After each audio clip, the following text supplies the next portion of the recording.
Je suis propriétaire d'une forêt familiale depuis plusieurs générations et on a une dimension de gestion de ce patrimoine et de mise en valeur.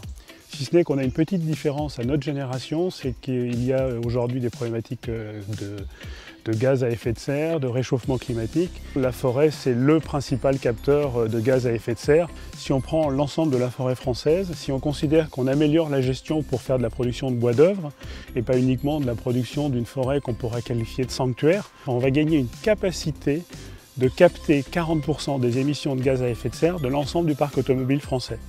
Et je pense que la relation qu'on a au bois, c'est une relation d'humilité. Et dans la coopérative, c'est la même relation qui s'applique, c'est-à-dire que seul, on peut quelque chose, mais à plusieurs, on peut davantage. L'intérêt de la coopérative, c'est qu'elle nous apporte de la liberté. Pourquoi de la liberté? Parce qu'on choisit volontairement d'être ou pas adhérent. Et une fois qu'on est adhérent, on l'a choisi librement, on est copropriétaire de cette coopérative. On a mis en commun des moyens dont on choisit librement d'arbitrer l'utilisation. Que ce soit des moyens financiers, que ce soit des moyens opérationnels, que ce soit des ressources humaines. Après, on a toujours notre libre arbitre de dire oui ou de dire non. Donc la coopérative forestière Unisilva existe depuis 2004. 12 500 adhérents, surface en gestion 360 000 hectares, répartis sur le grand centre de la France, sur une quinzaine de départements.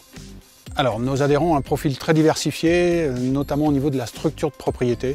Ça va de l'adhérent qui a un demi-hectare à l'adhérent qui a 2000 hectares. La coopérative est là pour diagnostiquer le peuplement d'une parcelle d'un propriétaire et lui indiquer ce qu'il est bon de faire sur sa parcelle.